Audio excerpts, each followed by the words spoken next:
we hack the code and flip the tag. Where cliches come to retire. Drop that beat, turn down to fire. Say what's real, make fears take a seat. Unconventional wisdom, dancing on your feet. Hey. Hello, and welcome to Unconventional Wisdom, about conventional wisdom. I'm your host, Kim Miller-Hershon. I am so pleased to introduce you to Rob Broadhead, who is my guest today. And let me just tell you a little bit about Rob. So, Rob is a veteran software architect, entrepreneur, and mentor. He's got over 30 years in technology and business. He's the founder of RB Consulting and the voice behind the Developerpreneur podcast, where he helps developers and business leaders turn ideas into real world success. Rob's passion is helping people build better, smarter systems, stronger teams, and more meaningful careers. And what I'm so excited about today is that with Rob's vast business experience and running teams, I know that he's going to have such great wisdom to share with us today. So, Rob, now that I've introduced you, let me ask you your random question. We are dying to know, how do you feel about celery? Wow, you start with that could be an episode in itself. I'm going to give my 2 cents worth and then some. It's a very interesting vegetable. I'm a huge fan of celery. Like I'm allergic to carrots, but I'll do celery and cucumber and melons and stuff like that. Your veggie tray kind of thing, little broccoli. I'm not real good with ranch, but like blue cheese or something like that. But then in a salad, instead you get the big sticks of celery, or I even grew up like I'd get the huge thing of celery, throw a little salt, or somebody somewhere taught me to put a little peanut butter on it. Makes for a great little snack. It's got built-in floss for you. Sometimes you have to pull it out of your teeth later, but you've got that. And then you go to a salad, and then you got to mince it. Basically, you got to have the really small pieces. Unless you go to some of the places, you'll get like a salad bar or something. You'll get like big chunks, but it's just not the same. So it's one of those that's got a couple different uses. And as they go, I think it's the one I have never had it cooked though. I think I've had like broccoli and some of those that Brussels sprouts, all those things you can have in different ways, but I don't think I've ever seen. Oh no, I guess I have. As I think about like it's in a stew or something like that, but then it's usually Right, or it's lost in the sauce, as it were. yeah. So yeah, very interesting, multi-purpose vegetable, I would say. There you go. What is interesting, I think, about the question, because it's such a fun question to ask people, because my experience is celery is very polarizing. There are very few people who are neutral about celery. People either love it or hate it. And I would say I'm not on the love end of celery, but I am on the like end. And so I love what you said about it having its own built-in floss, because that's exactly what happens. But yeah, I definitely will eat celery, although I wouldn't just munch on a piece of celery. As I'm saying that, and the reason I was saying it hesitatingly, I think that that's not true. I wouldn't eat like the outer part of the stalk, the little inner thin, Oh, softer part. Oh my God, all day long. Love that. it is worth Okay. it to go through the outside to get to the inside of that for sure. See, I didn't even know that I felt like that. There It's you so go. good we had this conversation. All right. Enough shenanigans. All right. So, what's one piece of business wisdom that you followed early on, only to find out that it really was not right for you? Wow. It goes back to I tend to go to my own drum, the beat of my own drummer. And I think part of it's like an entrepreneur in general. I think is one of them that for me is there's a traditional, you go to school, you come out, you have a degree, you get a job, you work there forever, you retire. Yeah. And that was my dad. It's a Right. little different, but he worked the same company his entire life. Myself, I always like, even back when I was young, I wanted to work for myself. I like to have that freedom and that control as I saw it. And it didn't take me long to realize that there's a lot of cost in working for yourself and being an entrepreneur as well. But I always enjoyed it. I always like being able to choose the problems that I'm working on. It's a little bit like anybody where you do the things you like to do. But I very quickly realized that doing the corporate thing was not for me, that I would take on the extra responsibilities and risks and things like that because I thought the rewards were going to be better, and they have been. And then as a developer, as a tech person, even though software development or tech tends to be what we think of as maybe off the beaten path, yet, do you think that there's anything from expectations about what being a software engineer or being a developer was going to look like that you're like, yeah, not so much? Oh, very much. I write code every day to this day. I enjoy doing the geeky or the nerdy part of software development.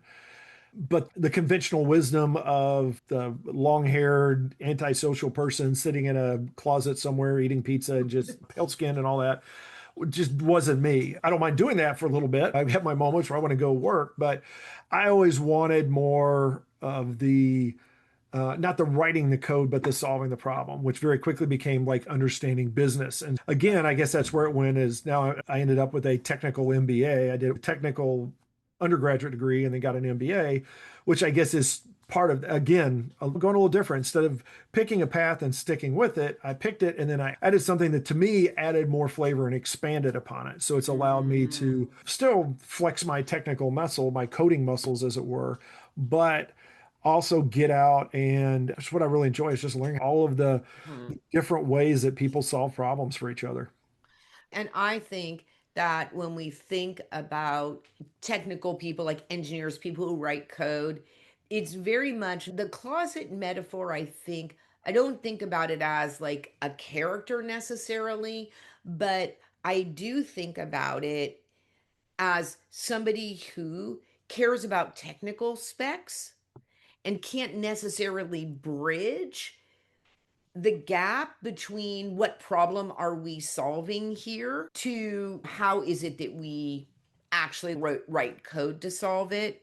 And I think that you are not a rare breed because there certainly are a lot of good people who can do that. But I think conventionally, I think that is not how we think of software engineers.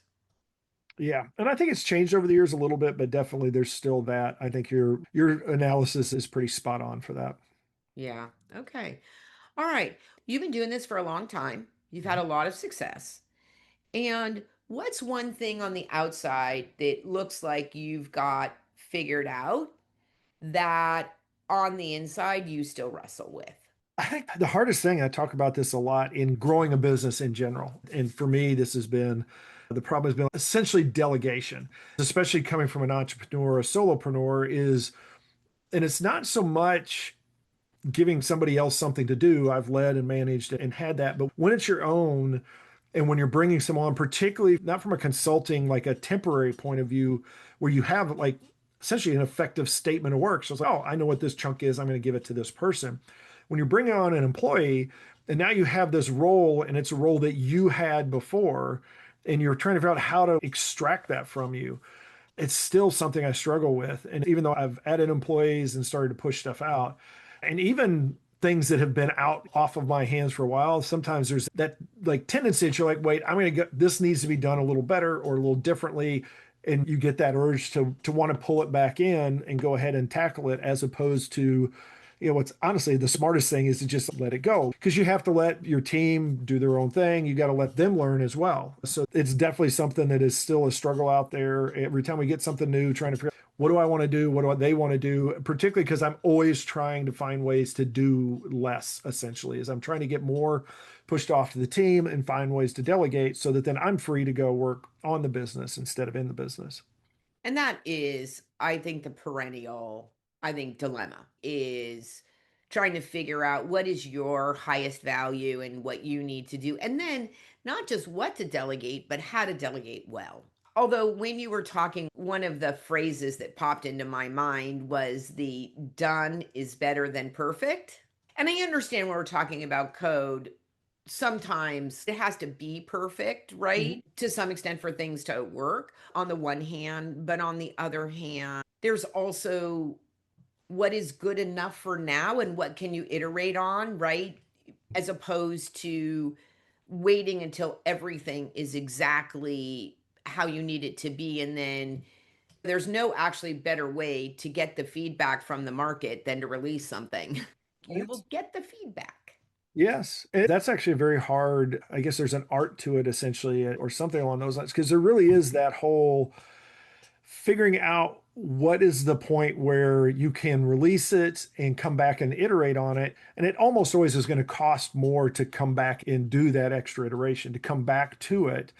But it's figuring out like how far can you go so that the cost benefit is there basically. Right. That you're saying, you know what, I'm going to get this out there, but the benefit of hearing from my customers before I go too far down this road is enough that it's Mhm. more than worth it for me to set this aside, deploy this, put this out in the market, and then come back later in a version 2 or something like that. Right. Yeah, I think that is something that every, I think, business owner, no matter what they do, struggles with. And I think, yeah, I think that that's a great sort of thing to bring up because I think it applies in so many different ways, Yeah, right? ever since, and I don't know, it's been a few years now, the first time I saw an MVP and in a minimum viable product, it has seemed to be caught on with a lot of companies, especially in the technical realm, because it really is. It's you want to put the best thing out there. You want to be able to just blow the competition away. So they just say, we're not even going to try to compete.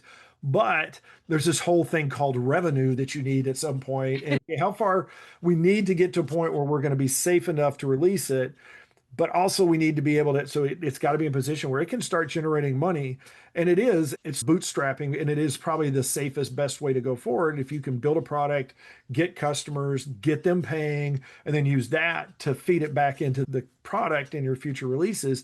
But figuring out what the market needs and how that mix works is always a challenge. What you're saying really makes me think about is all like everybody is rushing to market with AI automations and agents and products and this and that these days. And whereas there are some like amazing things that you can do now, some of it is really not that good. The other thing is too is the brand promise that you make, right?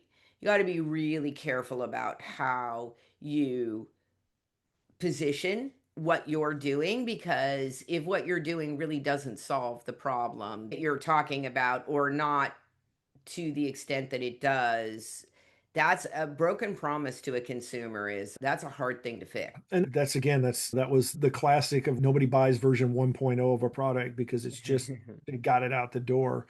And I don't know how much that's changed. And AI doesn't really help that. There's too often that people are like, oh, this is going to do it. They told AI to do it. It said, here, this will do it. And then they find out later, oh, it doesn't really do it. They don't really think Right, it allows us to speak before we think way too often, in a sense. And I think that's right. what we run up to. And I chuckle because I crank out I've got, I don't know, a half dozen apps that I've built in the last few months that through AI and doing some stuff that are just solving problems. So it's, oh, here's a little problem. And now there's just a lot of tools out there that make it really easy That's to right. scratch your own itch to get like that one problem solved.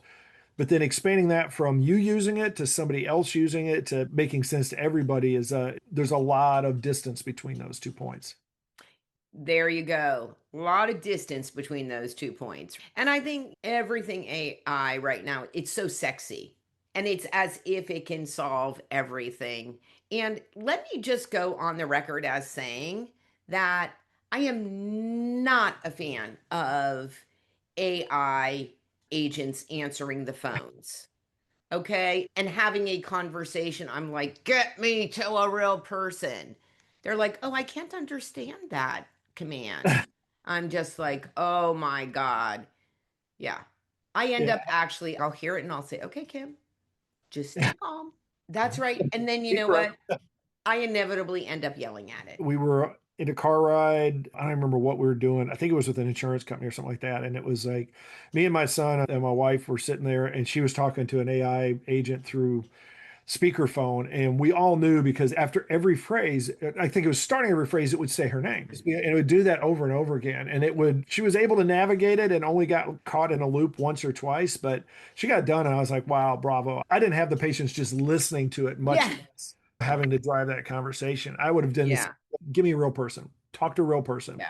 whatever it takes to do that. And they put the little clicks of, it'll take me a second and you'll hear the click of a keyboard and all that. And I'm like, Yeah. you're not fooling anybody. Just move on. You can get faster. Yeah. Oh boy. All right. If you could rewrite the rule book on leadership, what's one outdated belief that you'd throw away and what would you replace it with? I don't know if it's outdated. There's the idea that for a while that's been around of a servant leader where it flips the standard on its head where the leader's at the top and everybody's Right. underneath them. And I've really found that a good leader, instead of them making the team in the picture of themselves, I think the best leaders find a way to make all the members of the team the best form of them that they can be. I've heard it referred to as a good leader or manager is just basically getting things out of the way so their people can be themselves or do their best job.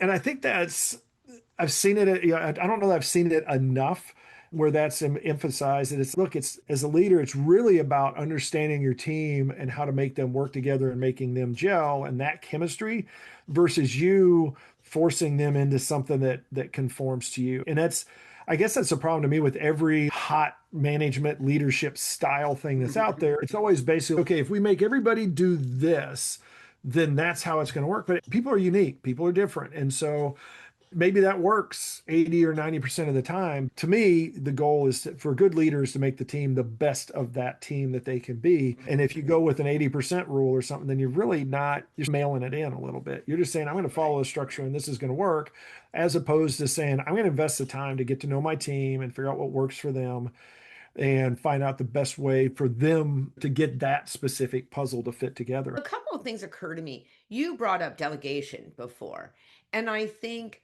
one of the rules of delegation, at least as I teach it, is set the person that you're delegating to up for success. In other words, give them something to do that they're good at.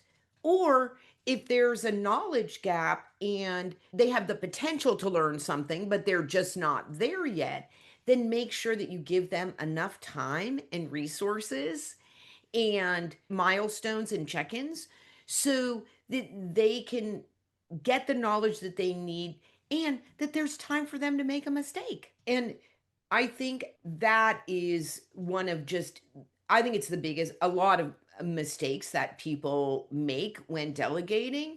So I think it goes with know your team, know what they're good at, and also to know what they're also interested in. What is it that where do they want to grow their knowledge? And then giving people things to do that fit that give you your best chance of success. And I would add to that because I do that with my team and looking for feedback afterwards is after you go through it. And I know there's a guy years ago that I worked with, and when we first started working together, he said, like, look, I'm giving you these things because my goal is I'm going to make sure you won't fail, which was great because it was basically like, look, you've got the framework, you've got all the things in place that we're going to make sure you don't fail. So we're going to allow you to stumble your way through it if you need to. And those are great because then it's okay. Now I'm not overly tense. I'm able to focus on the task and not worried about what happens if I don't do it right. Because I deal with a lot of people that are like, I'm bringing them up into their career, they're new. And it's getting that feedback of, okay, you thought you were going to like this. Did you like it? Is this something you still want to pursue? Or is it something you're like, I did it and I'm ready to try something else? And that's not always an opportunity in business. Sometimes you've got certain roles that have to be filled and there's work that's got to be done. But if you can move people around and put them in different positions and allow them to be where they enjoy being, I was talking to a high school class the other day. You're going to be better off doing something you enjoy than doing something, whether it's for money or for success. Because if your goal is to be successful, do something you like and you're going to find success in it. You're just going to give it more energy, more passion, and you're going to be the best of that you can be. And that's people like that. People are drawn to that.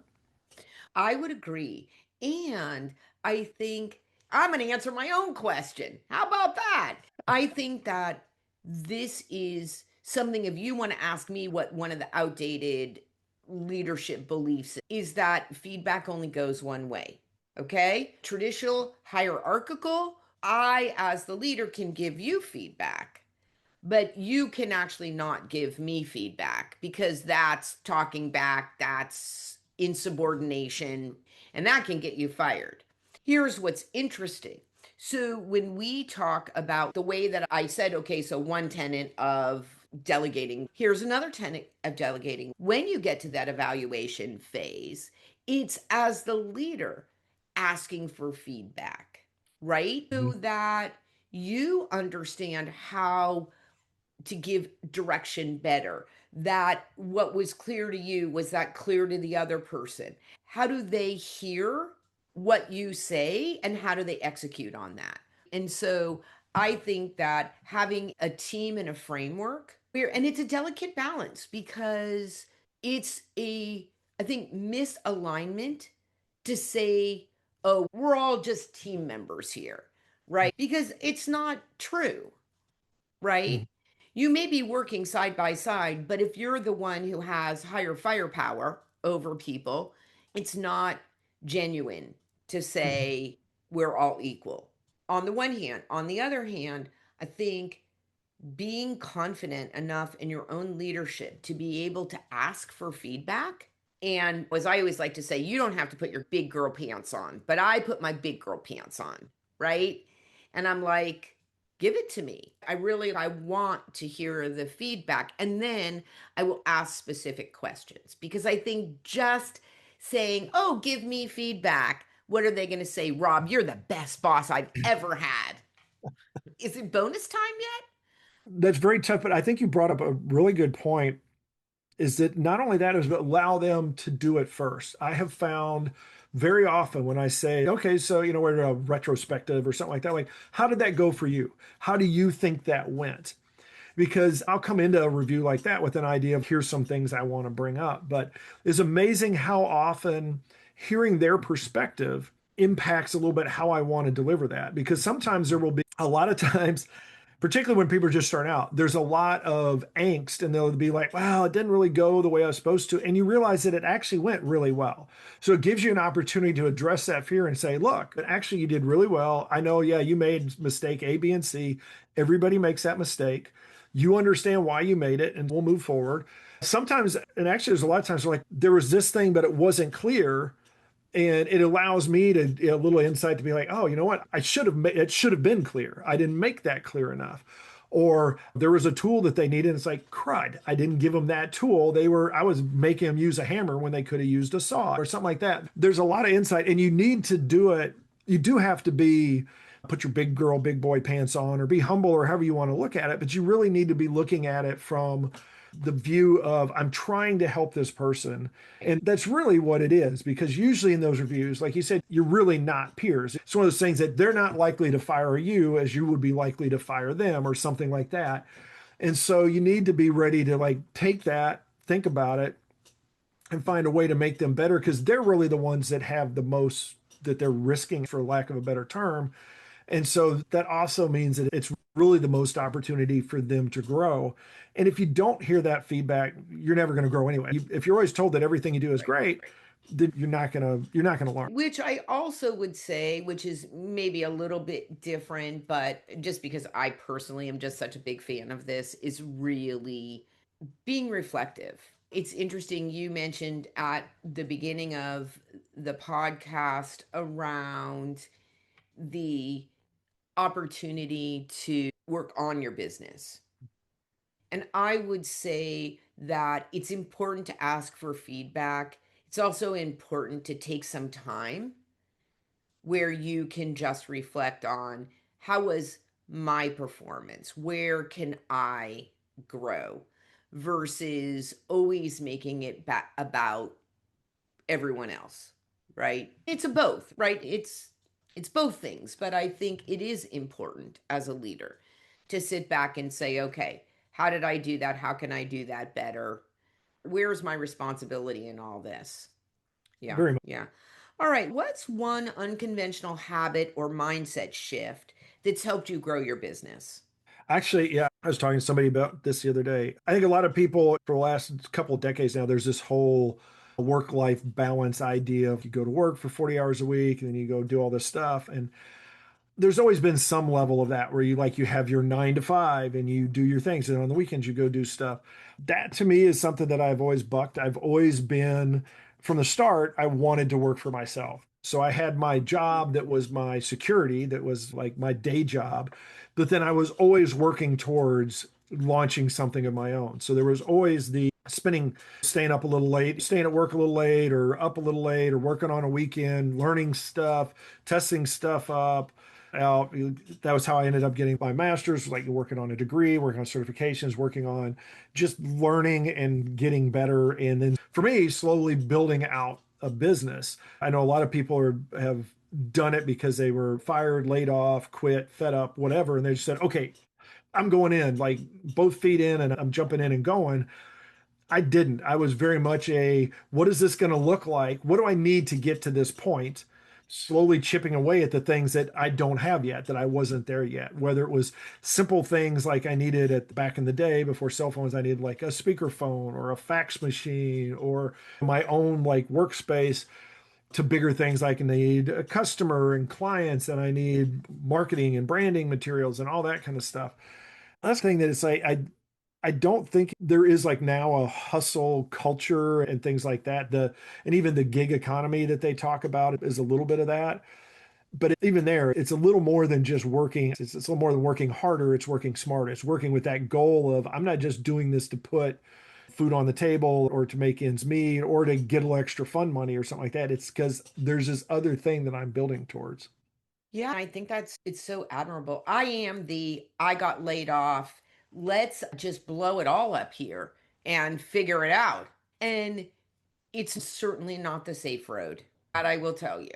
And I'm 15 year, I'm on my 16th year. I'm happy that I did it and it's worked out well for me, but it does not mean that it was not a very difficult road. So I do appreciate the a little bit more measured approach. It's a little bit not my style, surprisingly. It does take longer. That's the thing. If you jump in and go, and then it's like everything. When you burn the lifeboats, then it like you have a lot of motivation behind you. When you Yeah, don't, then you can have this malaise or just comfort. I don't have to tackle that today. I can deal with that next week or next month right. or next year. And then next thing you know, you've retired and whatever it was you were pursuing, you never got to because you just Yeah. took the easy route.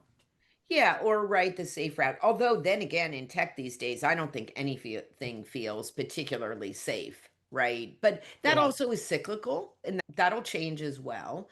But I do think the one sort of, which again is it's a little bit of a tangent of what we are talking about, but I do feel like it's an important thing to say, especially because a lot of your clients are younger in their careers, and if they are thinking about doing their own thing, one thing I'm going to tell you is that unless you learn how to sell, you don't have a business. So people love to be like, oh, yeah, I'm going to go into business myself and I'm going to write these great apps and I'm going to do all this great technical work. And at the end of the day, if you can't sell either your services or your product, you literally do not have a business. So I think that is something that if you're thinking about being an entrepreneur, especially if you want to sell services, you've really got to think about growing. As I like to say, go out and sell your services, and then the happiest problem you can have is hustling to figure out how to actually do it, right? Because people always do the opposite. They spend all their time on their service offering and getting their website up and like doing all the things. I was just going to say getting business cards printed, but I guess that's not really a thing anymore. But all the things that you need to do, and they can spend thousands upon thousands of dollars, right? Getting all these things together and also a lot of precious time. And then it's, oh yeah, wait a second. I actually have to sell this service? That was a great learning experience for me, was dealing with, I worked with a lead generation company for 6 months or something a while back. And that was one of the things, the first couple of conversations were like, okay, so what are you selling? How are you selling it? And things like that. I'm like, I got stuff. Just, Yeah. and Right. it was just like, I very quickly, even in the first conversation, I was like, as I'm talking to you, I'm not ready for your services yet. And the guy was like, we'll give you, I tell you what, we'll give you a discount right now and we'll talk to you and we'll see what we can do. Cause it sounds like you're pretty close. And we did, and we went through several, like each month was like a little bit of an alteration. And but the whole time I was like the duck in a pond, where it looked like everything was going on, but I was just like paddling furiously underneath to just get ahead of the marketing and the lead generation campaign, to be like, okay, we're taking this service and we're turning it into a product. Crap, I got to get that product like built now. And so it was very much it felt a little bit of a cart before the horse, but it's one of those, it's a great learning experience. And it's honestly, Disney movies taught us that, when you have the nutty professor and Flubber and all those kinds of things, there's all these like tropes of the genius that has got all these incredible inventions, but they're broke because they can't sell any of it. And that's exactly to your point. It's like, if you can have the best thing in the world, but if nobody knows it exists, then you're not going to get anywhere with it. I felt so bad a few years ago. Somebody in my business network asked me if I would talk to her husband, who had some services that he wanted to sell. And so complimentary, right? I was like, sure, I will talk to you. And sat down and talked to him. And she sent me an email the next day. And yeah, he decided to go back to his job. And I was like, oh, like I felt so bad. I thought I was like very encouraging, but it was if you're not willing to sell your services, you don't have a business. And like you say, like you can hire somebody to do sales or lead gen for you, but you have to have a sales plan. Yeah. Period. You have to. And so if you're not willing to either have somebody do it for you or do it for yourself, like you literally do not have a business.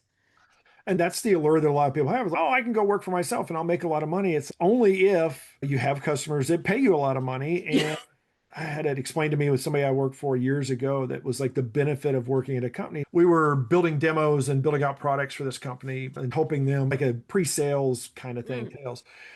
He said, this is great because people pay us to go build these things, as opposed to us having to build them and then go sell them to get paid. And it's like, it really put it very simply, where there's a lot of comfort. And I guess COVID showed people a little bit. There's a lot to going into office and having a regular salary and pay and water cooler talk and a Coke machine or coffee machine or all the kinds of stuff they have, versus when you do it yourself, that's all on you. You got to figure all that stuff out. Mhm. And now you can't complain about the boss. You can. I complain about my boss all the time, but then your boss always hears it too. So you got that. You got to worry the boss may take it out on you later. Say, I heard you complaining about me. You're There more you than right to. go. That's so funny. All right. One last question for you. So it's a two-parter, right? So if these days you're going to have imposter syndrome, and what I mean by that is if you're going to feel a lack of confidence, if you're going to feel self doubt, what's the circumstance that is likely to trigger you? And second of all, when it does, like, how do you talk to your boss and get him to get you back on track? It's interesting. I actually do this for my team when I'm doing annual reviews or 6 month reviews, depending on how it's going. Because for me, to answer the first part, is it tends to be after success, after a project is completed, Mm. or we've finished a sale or whatever, like some point of success. Because even though there's a lot of work that maybe went into it, there's just some level of, oh, okay, that wasn't so bad. I'm here. And to me, it's actually spending some time reflecting. Is, yeah, I didn't just get here overnight. It just took me 2 years to get here. And that's why I do that with reviews as well with people. They're like, I didn't do that. I'll always get, I didn't do that much this year. I just did a couple of things. And then I'll say, let's walk through what those things were, or let's look back at what are the projects you've been on in the last 6 months or the last 12 months. And then they're like, oh yeah, that's right. I did that. And I did that. And I did that. And it really is, it's something that doesn't, I guess, triggers me is a stronger word. There'll just be that little bit of self doubt. Did you really earn this? But to me, going back and stepping through, yeah, I did because I remember the 3 weekends that I was not hanging out on the beach. I was working my butt off, or the late nights, or yeah, this actually started 2 years ago, and it's just been a slog all the way through. Sometimes it's right after you're just so exhausted by the time you get done that it doesn't hit. But then, to me, it usually there is some point where it's that the pain of it. I think of it like, obviously I've never given birth to a child, but I think of it where there's women give birth to children and it's so horrible, but then they're willing to go do it again. And so there's that same thing, I think, with some of the projects and some of the things and the wins we do in business where it may be very difficult and very challenging, but then we get through it to some point and we're just like, oh, that wasn't that big a deal. And society and other people may even tell us that. They're like, that doesn't sound like that's that bad, because you don't want to whinge and moan about whatever it is that you did. You don't want to say, I did it, but I worked 100-hour weeks for 10 weeks straight to do it. You just want to say, yeah, I got through it and it wasn't that bad. You don't want to be the whiner or the victim. Yeah, and I think you make a really good point about how short our memory can be sometimes about our prior success, right? Because we're always like looking for the next deal and the next thing, right? And so I think taking a second to remind yourself of also, I did that before, right? This is not my first rodeo, I think is also really helpful. And also, I think maybe the other point really that you're making is like you put in the work, right? And even if sometimes something comes from left field, or it feels like, okay, I was working really hard on this and this didn't come to fruition, but something came from somewhere else that I wasn't even expecting. And oftentimes you'll be like, that was easy. Did I really deserve that?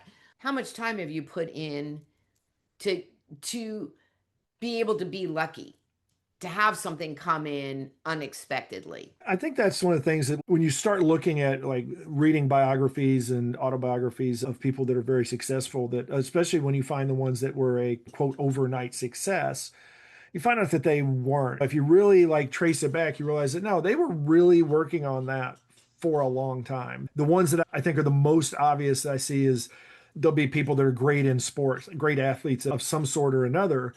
And you're like, oh, they were just like naturally there. And yeah, there's a natural point to it, but you'll find a lot of times that they were doing that since they were like 2 years old. They've been just working it.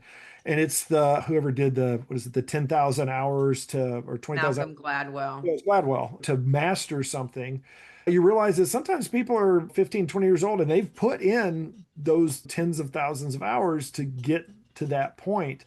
And sometimes you're like, oh, it's not that big a deal. The one thing that comes to mind is Arnold Palmer. One time somebody said, I'd give anything to play golf like you. He's like, no, you wouldn't. They said, what do you mean? He's like, you don't hit 10,000 balls a month or a week to be able to get better at it. And that's exactly, those are the kinds of things. It's Right. everybody loves the success story. They forget, and we don't remind people enough about all the work that actually goes into it. Oh my gosh. It's such a great point and probably like the best way to end this podcast. So, Rob, thank you so much for sharing your wisdom with us. I think you really had some great gems today. And I think things that really are helpful and also thought provoking. So I appreciate your time and your generosity. And listeners, you like what you heard today, share it. Be generous yourself. Share it and interact with the post and do all the things you're supposed to do. Go do those things and go out there and be a better human. Where cliches come